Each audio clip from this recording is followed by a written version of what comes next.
Bienvenue à notre culte de ce mercredi. Que Dieu vous bénisse d'avance. Nous voici encore aujourd'hui, cet après-midi, devant vous pour vous présenter les éléments de vie que Dieu a prévus pour nous cet après-midi. Jésus est le chemin, la vérité et la vie. Il est le pain de vie. Et lorsque nous parlons de la Bible, nous devons, et c'est une obligation, de accepter que la parole de Dieu qui est dans la Bible est une vie pour nous.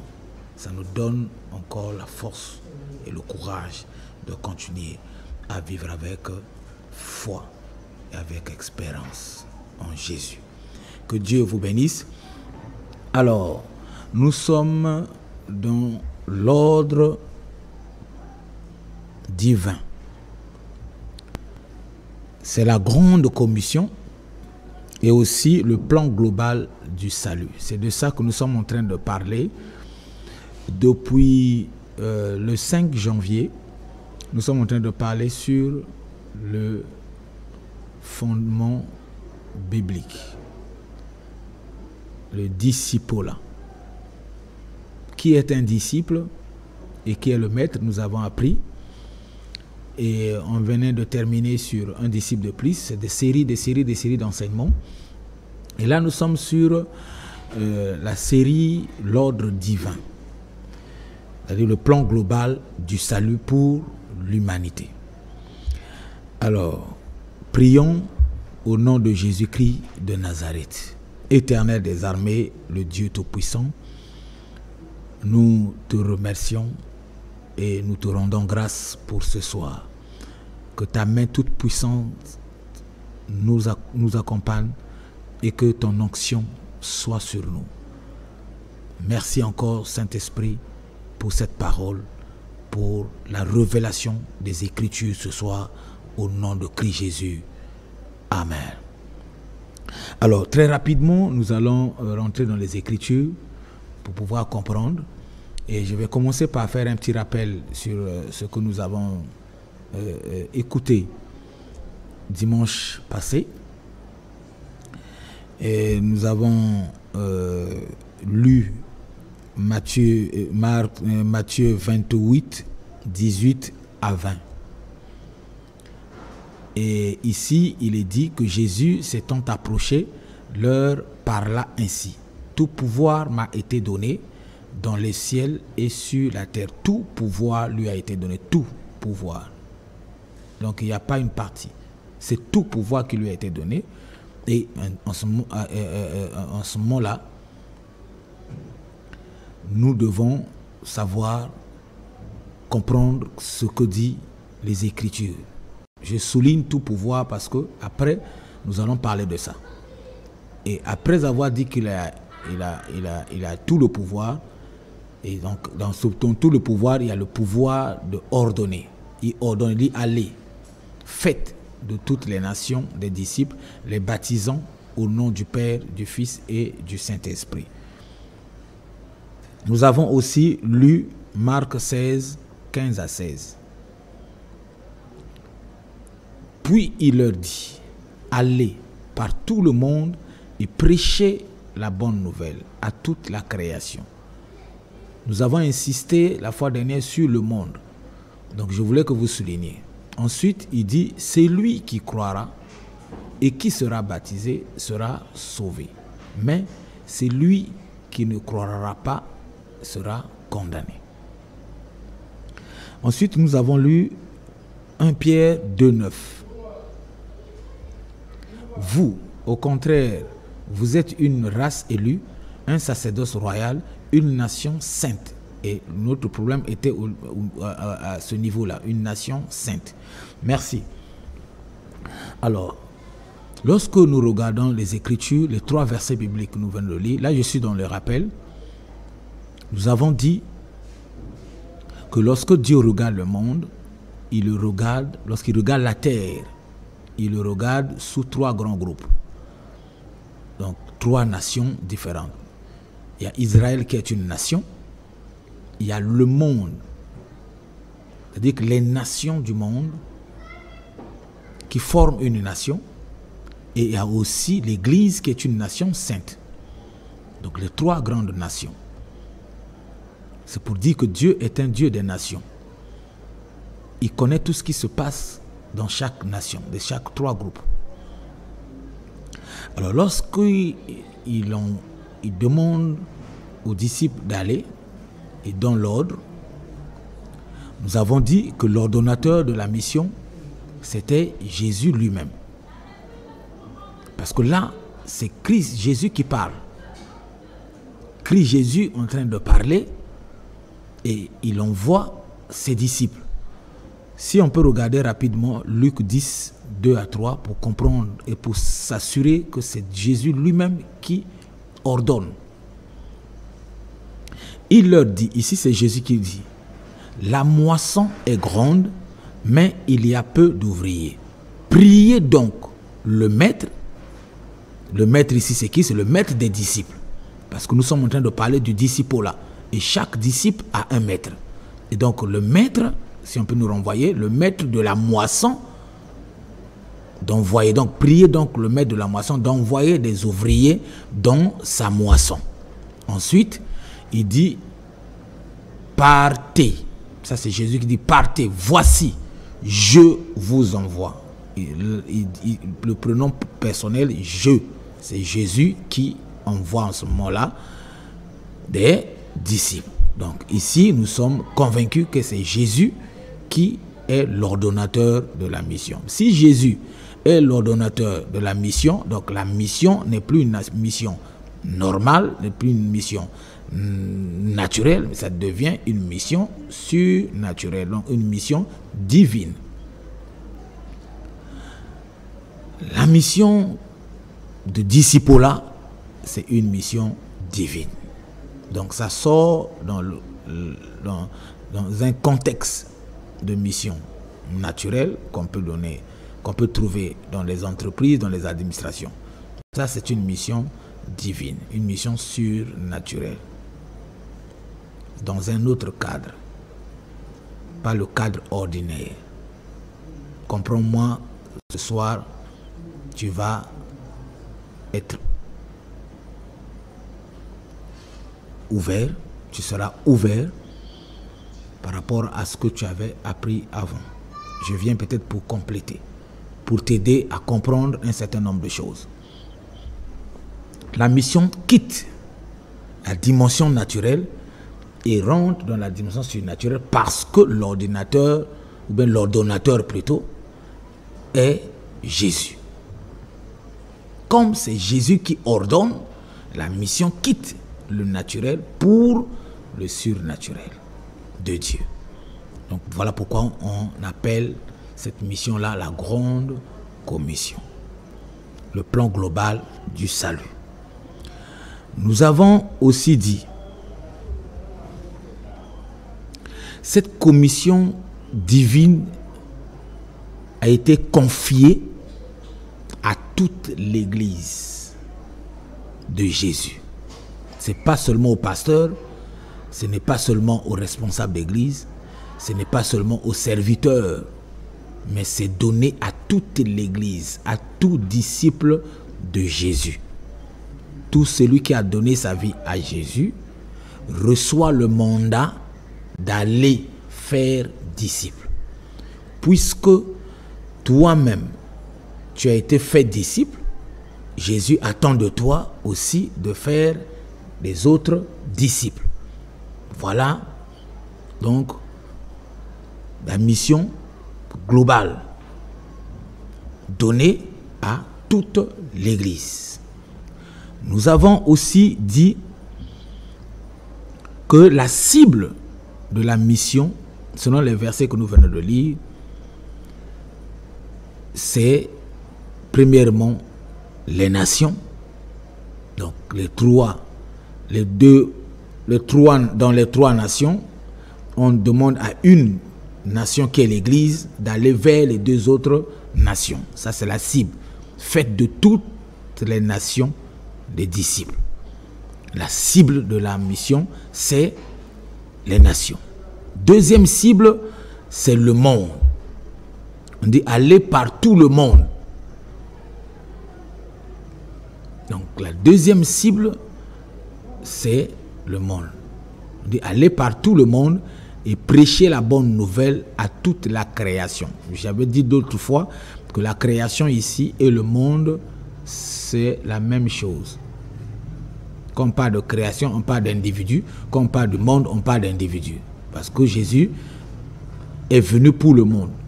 La Bible dit Dieu a tant aimé le monde et qu'il a envoyé son Fils unique. Afin que quiconque là, maintenant c'est la création. Afin que quiconque est créé, quiconque qui est le monde aussi, parce que celui qui est créé, il est identifié par Dieu comme le monde. Dieu, quand il voit les humains sur terre, il les voit comme le monde. Voilà pourquoi il a aimé le monde, il a aimé les humains. Donc, il t'a aimé. Le monde que Dieu dit, que Dieu a aimé, ce n'est pas des arbres. J'avais bien dit, ce n'est pas des arbres, ce n'est pas des animaux, ce n'est pas des poissons. Ce n'est pas les montagnes, ce n'est pas des maisons, ce n'est pas des voitures. Dieu a aimé la création. Et la création aussi, ce n'est pas les oiseaux, ce n'est pas les poissons, ce n'est pas la création humaine, la personne même que Dieu aime. Ce n'est pas les oiseaux. Tout ça là, il avait mis à disposition de l'homme.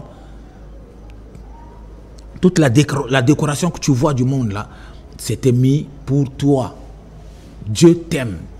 Dieu a aimé le monde il y a 2000 ans que son Fils était venu et qu'il est mort à cause de l'homme, pour sauver l'homme. La solution à nos problèmes, c'est depuis 2000 ans que nous avons la solution. Nous marchons dans la victoire, nous marchons dans la solution. Quiconque, on dit bien quiconque accepte la croix, il marche dans la solution. Tout en sachant que les problèmes vont arriver. Il fallait qu'il vienne pour nous donner des solutions avant. Et voilà. C'est lui, en venant, il a regardé le monde, donc il a regardé les humains, il a regardé la création. C'est pour ça qu'il est venu. Donc le verset là dit clairement qu'il faut aller dans le monde, donc aller vers nos frères, nos sœurs, dans le cercle ouvert, au fait. Parce que chaque disciple a un cercle ouvert. Les gens qui l'entourent, les personnes qui l'écoutent, les gens qui sont à côté de lui, dans son travail, là où il va, dans la maison, partout, même en confinement, ceux qui sont ensemble, c'est ça ton cercle ouvert. Dieu a créé tout ça là parfois aussi pour que tu partages la parole de Dieu aux autres, pour qu'ils comprennent aujourd'hui que tu es vraiment disciple de Jésus-Christ. Voilà. Donc chaque personne, chaque disciple a un cercle ouvert. Et lorsqu'on dit aller par tout le monde, si on peut nous renvoyer le verset, aller par tout le monde et prêcher la bonne nouvelle à toute la création. Ici, on est en train, et celui qui croira. Et ici, le monde et toute la création, c'est une seule personne, un individu, c'est de toi qu'on parle. Et donc, les disciples doivent aller vers ceux que nous voyons. Ils ne sont pas différents de nous. Toi qui es chrétien, toi qui es disciple, le monde ici, ça prend tout le monde.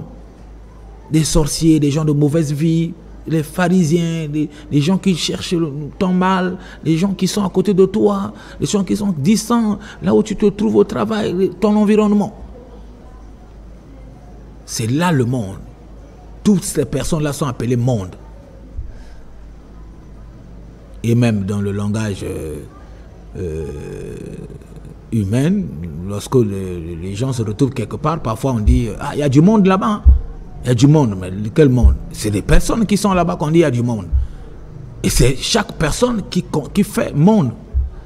Donc je voulais que tu comprennes ça. Ça a été bien défini la fois dernière, mais je voulais qu'on comprenne avant de continuer. Donc, la cible, la deuxième cible, c'est des individus. La première cible, c'est les nations. Allez, faites de toutes les nations Donc la première cible, c'est des nations. Faites de toutes les nations des disciples. Et la deuxième cible, c'est le monde. Mais il n'y a pas la première cible sans la deuxième. Donc on ne peut pas aller faire des nations disciples si on n'a pas fait des individus disciples. Parce que c'est des individus qui sont devenus disciples qui doivent aller dans le monde. Donc la première mission, c'est d'abord aller gagner les âmes, amener les âmes à Christ, faire de ton père disciple, faire de ta mère disciple, faire de ta femme, de ton mari disciple, parle-lui de Christ, vis la vie de Christ devant lui, ça lui permettra de comprendre et de faire la différence entre sa vie et la vie de Christ, et en ce moment-là, il te suivra, il te posera la question, savoir comment tu fais pour vivre cette vie, et tu vas profiter de cette occasion pour lui présenter celui qui vit en toi. Paul dit, ce n'est plus moi qui vis, c'est Christ qui vit en moi. Et Christ a un autre mode de vie différent des hommes. Et en ce moment-là, lorsque nos frères, nos sœurs viennent à Christ, ils vont recevoir ce qu'on appelle une formation de disciple-là. La différence avec l'Église aujourd'hui est que lorsque nous venons à Christ, on nous présente déjà l'identité de chrétien. Alors que l'identité de chrétien vient lorsque la personne est disciple. Il est formé, il commence à vivre la vie de Christ. En ce moment-là, on l'identifie comme chrétien. Au lieu qu'on enseigne des choses qui n'ont ni de sens, mes frères et sœurs, revenons à la parole de Dieu. On n'est pas chrétien d'abord, on est disciple d'abord. On commence par être disciple. On apprend d'abord la vie de Christ, du Maître. Et en ce moment-là, lorsque la vie du Maître va commencer à se manifester en nous, l'extérieur identifiera la vie du Maître en nous. C'est l'extérieur qui nous appelle chrétiens, ce n'est pas nous-mêmes. Voilà pourquoi je dis souvent que ceux qui seront enlevés, ce sont des disciples et non des chrétiens. Parce que n'importe qui aujourd'hui, que ce soit dans une religion ou n'importe où, il s'appelle chrétien. Un véritable disciple ne peut pas encourager l'homosexualité. Mais les chrétiens encouragent et font marier des gens homosexuels. Ça, c'est des chrétiens. Mais des disciples ne font pas ça parce que le disciple, lui, fait ce qu'il a vu faire son maître. Est-ce que Jésus est homosexuel? Non. Mais le chrétien aujourd'hui est homosexuel. Les pasteurs entre eux se marient. Les prêtres se marient. Un prêtre se marie avec un chien. Est-ce que Jésus peut faire ça? Non. Donc on a plus de chrétiens que de disciples. Voilà pourquoi normalement la porte d'entrée à l'église, c'est le disciple-là. Mais nous avons ouvert la porte au christianisme. On a confondu. Quand les gens viennent, vous êtes chrétien, vous êtes chrétien. Mais aujourd'hui, on ne trouve pas des chrétiens. On ne trouve pas des chrétiens. Et plutôt les disciples. La majorité, ce sont des chrétiens. Les disciples sont rares. Donc voilà pourquoi Dieu nous a donné cet enseignement pour ramener les choses à la normale et reprendre l'église. On doit commencer à former les chrétiens à devenir disciples. Alors que les chrétiens devraient commencer par être formés disciples et devenir chrétiens. Mais aujourd'hui, il faut ramener les chrétiens à la formation pour qu'ils commencent à être disciples pour que le christianisme se fait voir. Voilà pourquoi on a trop de bêtises sur les chrétiens.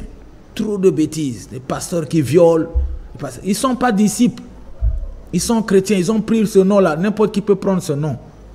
N'importe qui peut se faire disciple, plutôt chrétien aujourd'hui. Non, moi je suis chrétien, oui, avec tout ce qu'on voit aujourd'hui. Les idolâtres aussi, ils sont chrétiens, ils ont leur religion. Il n'y a pas de religion christianiste. Le christianisme n'est pas une religion. Mais aujourd'hui, on a fait de ça une religion. Avec les idoles, on met comme ceci. Voilà, moi je ne suis pas là-bas. Mais ce que je veux te faire comprendre est qu'un disciple de Christ Il n'est pas homosexuel parce que son maître n'est pas homosexuel. Son maître n'a pas volé, lui aussi ne vole pas. Son maître n'a pas violé, lui aussi ne viole pas. Il corrige et il vit la vie enseignée par son maître. Il fait ce que son maître lui demande de faire. Voilà un disciple. Ça, on avait développé ça largement. Mais je voulais revenir pour te rappeler. Alors, donc, je disais que la cible, c'est les deux autres nations, Israël et les nations qui forment une seule nation. Parce qu'il y en a trois. Quand Dieu regarde le monde, il voit l'Église qui est une nation sainte, et c'est l'Église qui est envoyée vers les nations pour faire disciples. Mais la deuxième cible, c'est le monde. C'est aller faire disciples dans le monde pour l'emmener à l'Église. Afin qu'après la formation, que celui qui était fait disciple, qui est déjà à l'Église, l'Église, ça s'appelle le royaume de Dieu. Cherchez premièrement, on dit premièrement, l'intérêt du royaume. Donc il faut d'abord remplir le royaume, après le royaume doit aller vers les nations. C'est les gens du royaume qui vivent, parce que nous ne sommes pas dans un autre, dans un autre monde. Nous sommes sur la même terre et dans la même terre de Dieu. Nous sommes dans la même terre, nous vivons avec nos frères, nos sœurs. Et la différence entre nous est que nous avons appris, nous apprenons un autre mode de vie que nous devons vivre ensemble avec eux, mais différemment. Et c'est ça qui fera qu'on nous différencie du mode de vie normal. Vous verrez la différence entre ceux qui me servent et ceux qui ne me servent pas. C'est le mode de vie. Vous verrez la différence, c'est ça. Ce n'est pas les maisons. Ce n'est pas des voitures. Vous verrez la différence. Ce n'est pas parce que tu as mis au monde des enfants et que l'autre n'a pas des enfants. Donc toi, tu es différent. Toi, tu es de Christ et lui n'est pas de Christ. C'est faux. Vous verrez la différence. C'est le mode de vie. Ce n'est pas la bénédiction. Ce n'est pas les finances. Ce n'est pas parce qu'il n'a pas de voiture et que toi qui as la voiture, tu es plus chrétien que lui. Voilà pourquoi tu es chrétien. Tu n'es pas disciple. Quitte le christianisme nous tue. Mais le discipulat nous cadre. Le discipulat nous permet d'avancer. D'être des véritables chrétiens. Alors, donc, si la cible est la nation et le monde, le cadre de discipulat en ce moment-là diffère aussi. Il faut que vous compreniez. Le cadre, ça veut dire que là où nous allons faire discipulat dans les nations, dans la cible, nous allons faire discipulat où? Dans la cible. Dans le monde, nous allons faire discipulat où? J'ai déjà expliqué tout à l'heure que le monde c'est une personne, le monde c'est la création. Donc, le cadre de discipulat, c'est dans le cercle ouvert. Ça, c'est dans le deuxième contexte. Deuxième point. La deuxième cible, qui est le monde. Les gens du monde. Et nous trouvons tous dans un cercle ouvert. Dans le cercle ouvert, on trouve les sorciers, on trouve les gens de bien, on trouve tout le monde. C'est là-bas où il faut aller faire disciple. Aller gagner les gens pour les emmener à l'église, dans le cercle ouvert. Quand on dit ouvert, il est vraiment ouvert. C'est un cercle ouvert à tout le monde. Même Satan est bienvenu dans le cercle ouvert. Voilà pourquoi nos églises, on laisse ouvert, parce que c'est un cercle ouvert, c'est pour recevoir tout le monde. Et c'est à la parole de Dieu d'encadrer les gens. Les gens sont transformés ou bien...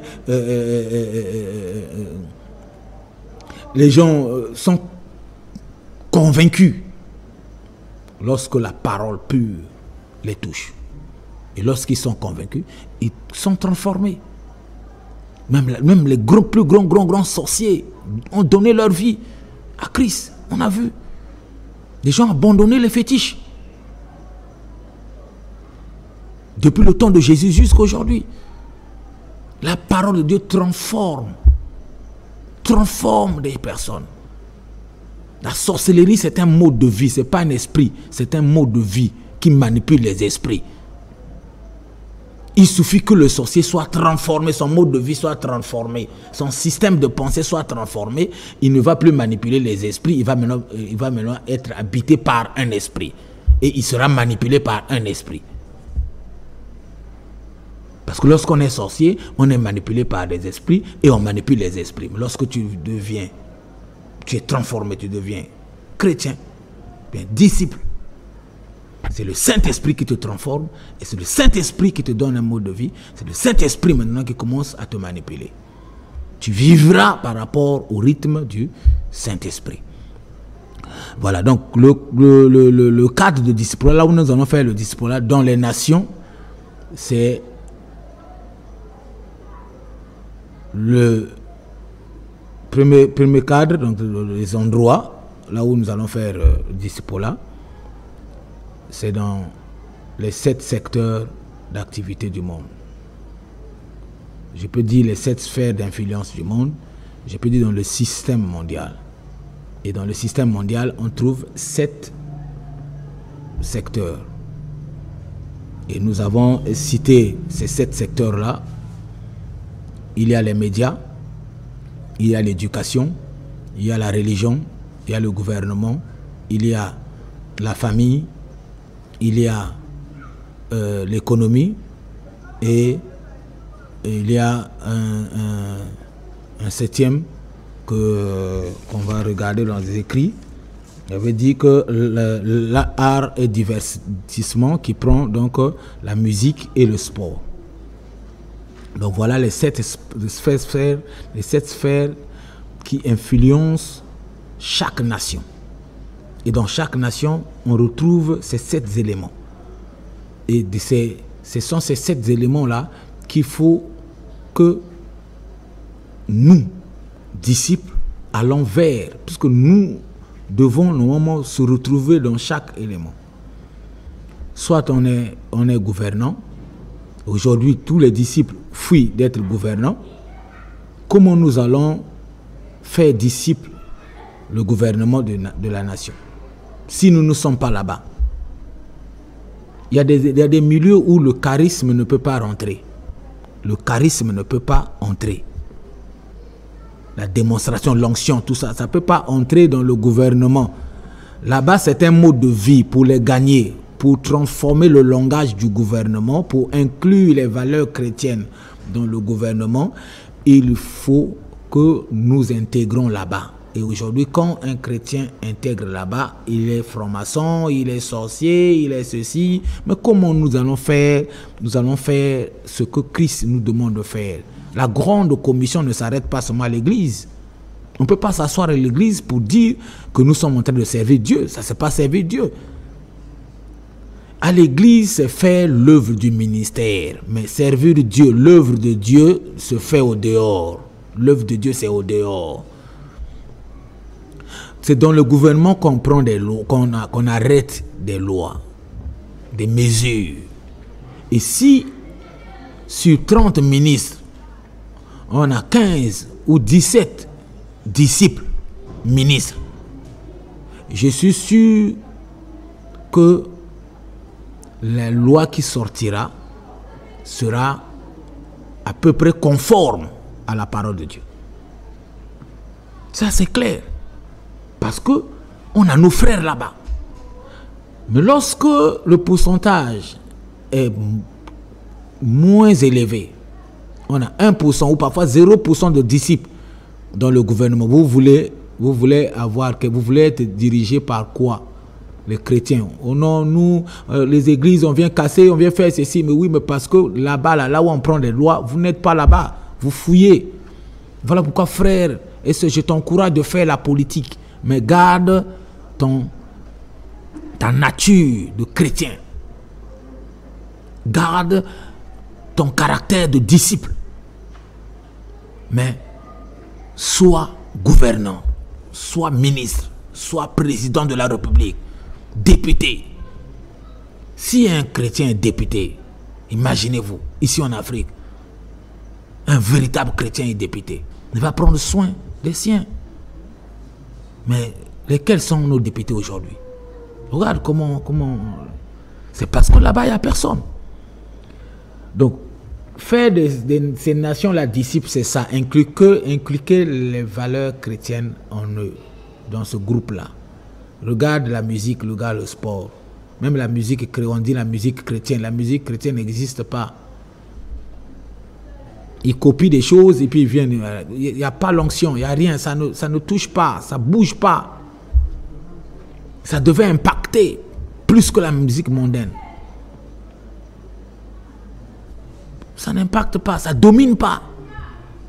Alors que nous devons dominer. Notre vie est une vie de domination. Nous devons dominer dans ces secteurs-là. Regarde le sport. On prend des lois où on met les femmes nues à la télévision en caleçon, ils sont en train de courir. Mais s'il y avait des chrétiens là-bas, c'est sûr que cette loi-là devait être modifiée. On ne devait pas mettre nos sœurs en caleçon nues. La musique aussi, c'est pareil. Regarde les médias aujourd'hui. Quelqu'un se filme, son sexe, il balance sur les réseaux sociaux. Et puis c'est tout le monde qui est connecté, qui voit. Regarde comment Satan travaille. Nous aussi, nous devons occuper les médias, à balancer la parole de Dieu. Pas seulement les versets, tu prends les versets, tu copies, tu balances. Ça n'a rien à voir. C'est comme quelqu'un qui a acheté sa Bible et laisse ça à la maison. Il faut chercher plutôt la révélation qui est derrière les écrits pour balancer. Alors, si on n'occupe pas les médias, voilà ce qui se passe dans les médias. Nous devons inculquer les valeurs chrétiennes dans les médias. Voilà pourquoi on dit allez faire des nations des disciples. Ce n'est pas faire nation chrétienne. Aucune nation ne peut devenir chrétienne. Ce n'est pas vrai. Les chrétiens, c'est des personnes qui viennent à l'église. Tu vas baptiser quelle nation? Tu vas prendre toute une nation, tu vas aller baptiser ça. C'est parce qu'on comprend mal les Écritures. Les baptisons au nom du Père, du Fils et du Saint-Esprit, j'avais bien expliqué clairement. Le baptême au nom du Père, du Fils et du Saint-Esprit, ça n'a jamais été un baptême pour intégrer l'Église. Jamais. Si tu as été baptisé au nom du Père, du Fils et du Saint-Esprit, je t'encourage de reprendre ton baptême au nom de Jésus-Christ pour intégrer l'Église, pour devenir fils de Dieu, pour devenir enfant de Dieu. Pour être sauvé, le baptême du salut, c'est le baptême au nom de Jésus-Christ de Nazareth. Et quand l'Église commence, il commence avec 3000 membres baptisés au nom de Jésus-Christ. C'est Pierre qui a prêché. Et c'est là le commencement de l'Église. Mais avant les pierres, avant la prédication de Pierre, le baptême de Jean, ça n'a jamais été le baptême de l'Église. Quand l'apôtre Paul a rencontré les disciples de Jean-Baptiste, il les a rebaptisés encore. Il les a baptisés parce qu'ils n'étaient jamais baptisés. Il leur a posé la question, avez-vous reçu le Saint-Esprit? Oh, nous ne connaissons jamais, on n'a jamais entendu parler du Saint-Esprit. Ah, voilà. Le Saint-Esprit ne peut pas venir si tu es baptisé du Père, au nom du Père, du Fils et du Saint-Esprit. Je te pose la question, c'est quel nom? Un baptême doit être cacheté par un nom. Quand on dit nom du Père, du Fils, Saint-Esprit, tu connais le nom en question? Le Père a un nom, le Fils a un nom, le Saint-Esprit a un nom, mais il faut retrouver le nom là, le baptême doit être sur un nom. Et maintenant, si tu regardes les Écritures, le Père c'est Jésus, le Fils c'est Jésus, le Saint-Esprit c'est Jésus. Donc le baptême ne peut être qu'au nom de Jésus-Christ, parce que Jésus-Christ c'est le nom du Père, Jésus-Christ c'est le nom du Fils, Jésus-Christ c'est le nom du Saint-Esprit. Voilà pourquoi Pierre a baptisé au nom de Jésus-Christ. Paul est venu, il a baptisé au nom de Jésus-Christ. Le baptême de l'Église pour intégrer le royaume, c'est le baptême au nom de Jésus-Christ. Mais les nations, pour inculquer les valeurs chrétiennes dans les nations, c'est ce qu'on appelle le baptisé au nom du Père, qu'ils parlent le même langage, qu'ils connaissent le Père, qu'ils connaissent le Fils et qu'ils connaissent qui est le Saint-Esprit. C'est ça les baptisés. C'est juste ça. Lorsque les gens qui habitent avec toi, lorsque ton groupe, si tu es dans les médias, si tu es dans la famille, si c'est dans la famille où tu fais disciple-là, si déjà ta famille commence à parler le même langage que toi, ils connaissent déjà Christ, tu les as baptisés par ton mode de vie. Si tu es dans le gouvernement et que le gouvernement commence à prêter attention à la parole de Dieu, créer des lois par rapport à ce que Dieu dit, tu les as baptisés, tu as inculqué les valeurs chrétiennes en eux. Parce qu'ils commencent à connaître le Père, le Fils et le Saint-Esprit, la philosophie de Dieu. C'est ça. Et je prends un peu du temps là-dessus parce que c'était quand même c'est important. Alors, donc aujourd'hui, nous allons essayer de regarder le 5e point qui est donc, qui sont les commissionnaires. Parce qu'on parle d'une grande commission. Et si nous parlons d'une grande commission, qui sont donc les commissionnaires? Regardons Luc 10, 1. Après cela, le Seigneur désigna encore 70 autres disciples et il les envoya 2 à 2 devant lui dans toutes les villes et dans tous les lieux où lui-même devait aller. Regardons ce que ce verset nous précise ici. Après cela, après quoi? C'est après avoir enseigné. Après l'enseignement. Parce qu'on ne peut pas envoyer quelqu'un qui n'est pas enseigné. Donc c'est après l'enseignement. Maintenant, pour comprendre que c'est après l'enseignement, pour compléter, renvoie-nous Marc 6,6, rapidement pour compléter. Et il s'étonnait de leur incrédulité. Jésus parcourait des villages plutôt, d'alentour en enseignant. Voilà. Donc, il parcourait en enseignant. Il enseigne des disciples. Donc, c'était après l'enseignement que Jésus, maintenant, appelait encore les 72 disciples qui ont reçu l'enseignement. On ne peut pas envoyer quelqu'un qui ne connaît pas, l'ordonnateur de la mission. 2, il ne connaît pas la cible de la mission. 3, il ne connaît pas le cadre, là où il faut faire la mission. 4, il ne connaît pas qu'il est en train de faire une commission. Il ne connaît pas qu'il est en train de faire une commission. Parce que celui qui fait une commission est appelé commissionnaire. Et le commissionnaire ne va pas avec son propre message. Le commissionnaire va avec le message de celui qui l'a recommandé, qui lui a donné la commission. Mais il faut bien qu'il soit là pour que celui qui lui donne la commission lui explique comment fonctionne sa commission. Donc si tu n'es pas enseigné, tu ne peux pas faire disciple-là. Parce que tu vas confondre les choses. Tu vas aller dire au gouvernement, non, soyez baptisés. Je vais vous baptiser. Mais le président de la République va t'arrêter. Là-bas, ce n'est pas l'église. Tu vas aller dire aux sportifs que non, il faut recevoir le baptême, tout ça là pour être un bon joueur. Tu vas taper à côté, mon frère. Tu vas taper à côté. Dans le cercle ouvert, on ne peut préciser l'acceptation à Jésus ou le baptême qu'à ceux qui t'écoutent. Et dans le cercle ouvert, ce n'est pas tout le monde qui t'écoute. Il y en a ceux qui sont contre toi. Il y en a ceux qui cherchent même à te tuer. Parce que le cercle ouvert de Jésus, il y avait les gens de mauvaise foi, de mauvaise vie. Il y avait les Philistins ou les Sadducéens ou des publicains. Tout ce groupe-là. Et il y avait aussi des disciples. 3 catégories de personnes. Et donc, les disciples, on peut dire les disciples, ce sont des gens qui t'écoutent. Que tu peux leur parler de Jésus, clairement, tu peux leur parler, tu peux les inviter à être baptisés. Mais les autres, qui sont les gens de mauvaise vie, qui sont les publicains, ces gens-là, c'est par ton mode de vie, ton caractère, ta façon de vivre, qui va les impacter à te suivre. Voici nos coordonnées pour vos offrandes, vos dîmes et vos dons. Monogramme adressé à Chisumbu Pemba, Henri Miguel Belinda. Western Union adressé à Chisumbu Pemba, Henri Miguel Belinda. UBA numéro 40 38 80 16 55 57 38. Mobile Money 06 517 16 02.